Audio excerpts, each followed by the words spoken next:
Well, hey everybody, it's Paul. Welcome to my channel. I've been doing a bunch of moving furniture, trying to empty out the house so I can get it painted and eventually move and build a new house in Virginia.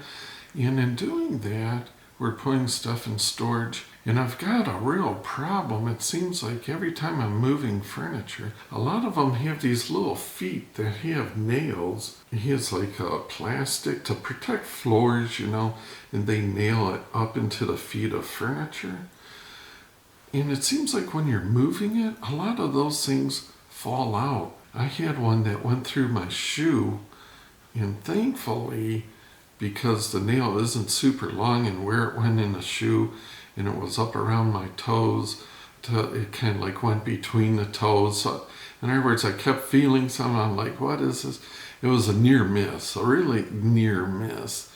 So that got me thinking, something like that has happened a couple times too at the storage place, where they have a gravel common area and you may have storage on this side and storage on this side, and the middle is gravel.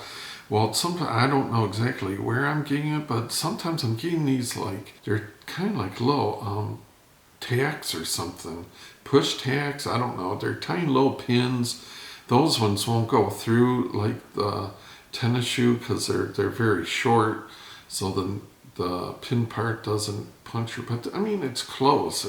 So it's showing you there's an issue. Of course, I'm going to be building a house, and I'm very cautious. The first thing you learn is never have like wood with nails sticking. That's a very bad wound if you step on it. But anyways, I wanted to get some work shoes or work boots, and what I wanted was steel toes, or now they have, some of them have steel toes, some of them have aluminum toes, some of them have composite, just to protect your toes if something falls on it or you drop something, you're carrying something heavy on it. And I was using those straps, those moving straps, which I'm going to do a review on. But you can have some close calls with stuff falling on your toes. So it's like I'm doing all this stuff. I'm thinking to myself, probably not the best to be doing all this in just common tennis shoes. But then I was like, I don't want a heavy boot. So I was kind of going back and forth. Do I want a work boot? Do I want a work shoe? Because they have shoes that are quite a bit look like tennis shoes, but they will have like toe protection, and some of them will have like anti-puncture or puncture resistant soles. So I was going back and forth, and I saw some, as I usually do, I tend to usually go for what's cheap. So I bought these on Amazon, and they're nice looking. They look quite a bit like if you thought they would just be regular tennis shoes, but okay, so here's the tag of them, and you can see that it has steel toe, safety work, reflective strip, and here puncture proof.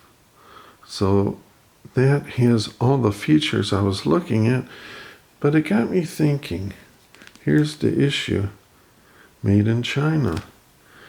Now, I, as most of you know, am cheap. So here's my dilemma. I am both, I like to think of myself as patriotic, but I'm also cheap.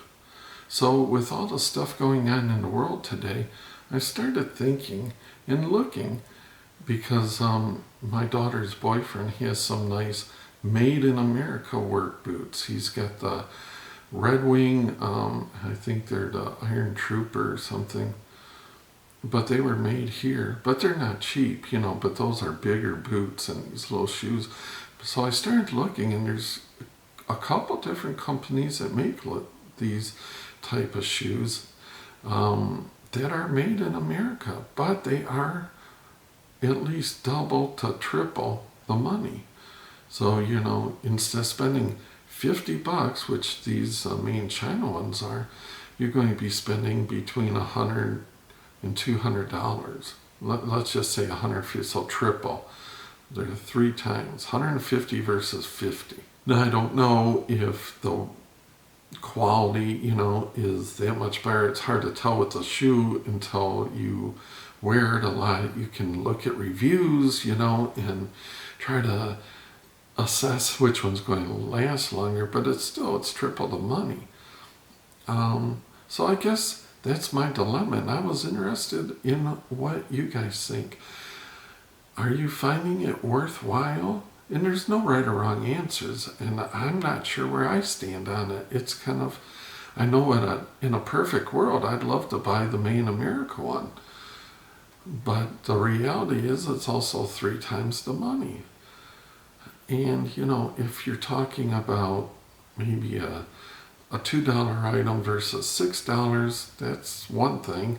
I mean, this isn't life-changing money, I understand that, but it is money, in the way gas prices are nowadays and food prices are, every penny counts, at least to me, I'm not one to want to waste $1 on anything. But is it a waste? I feel a lot better supporting things that are made here, obviously. But it's like, at what price? What's the right thing to do? I don't know. That's why I'm asking you guys. I always like to hear what you guys think. So I always appreciate hearing your opinion. I find it very valuable, actually, and I always appreciate you guys stopping by and spending a few minutes with the old guy. Till next time, we'll see yous.